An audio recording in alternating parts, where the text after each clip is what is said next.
This was the perfect time for the Center for Communication to do a seminar on travel media, because right now the entire travel media world is in such a state of flux. We have a truly stellar cast of A-list travel journalists here. How did you get started in the travel field? And I always liked writing postcards.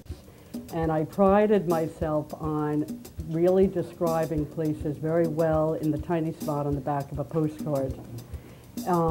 Little did I know that was going to be a skill that was going to take me very far, because if you can say a lot in a few words, you're very valuable. You've got to love to write, and I love to write. I wrote in high school for the local town newspaper, and I wrote at Syracuse University for the local Syracuse paper, and I came to this business through public relations. And this is something for you all to think about, of getting into travel writing through public relations. I got my first break at Burson Marsteller, public relations agency. I worked there for years, then I started my own agency 30 years ago. Hard to believe, I know. I had always had a passion for learning about foreign cultures, and that's actually one piece of advice I would give you, is to definitely go with wherever your passion is. So if it's in travel writing, you definitely must pursue that.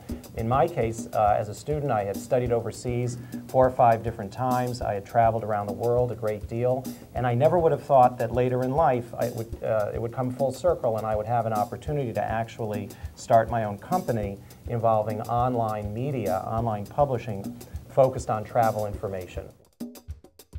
To what extent is the experience in travel necessary before you get into being in the travel media? So to me, if you're going to begin a career in travel writing or anything related to travel, I think it does help a lot if you like to travel. But I don't really romanticize travel all that much. Like, I love to travel, and I did my whole life since I was 5 years old. My family, we did the Disney thing. But travel is very stressful, and it's very hard, and it's very annoying, and you bring, bugs in your suitcase home, and you're on airplanes, and you're in taxi. I mean, yeah, it's a lot of fun, but I don't romanticize it, because I look at it, it's very much a business to me. So I think it's very important that you enjoy doing that. I enjoy going to different hotels, and I enjoy going to other places. But if you don't, then it's not going to be something that's going to be well served.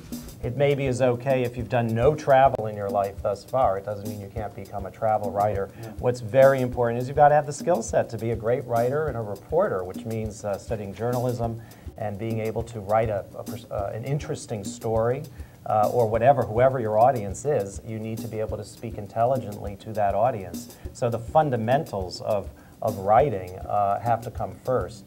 For each of you, what is your secret of time management, since you all are wearing 20 hats? So I have identified that my personal best writing time is first thing in the morning.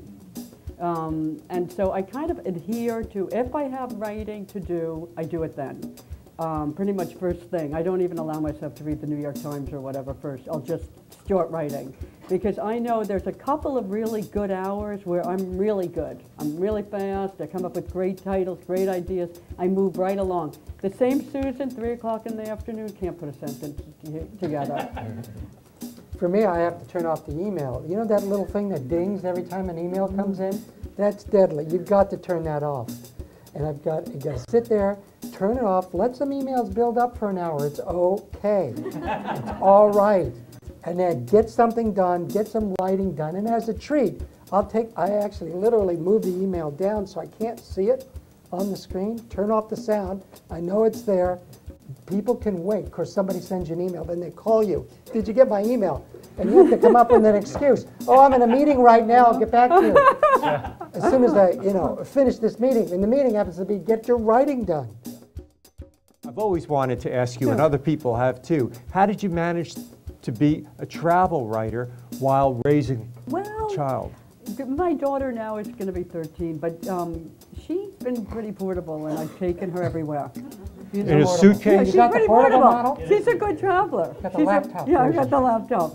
No, she's a good traveler, but she went through some pretty crazy years when she was really young, where it was hard to get to do travel. And so for a couple of years, I just focused on New England and easier trips, and just somehow I got through it, the tough years. And you will too.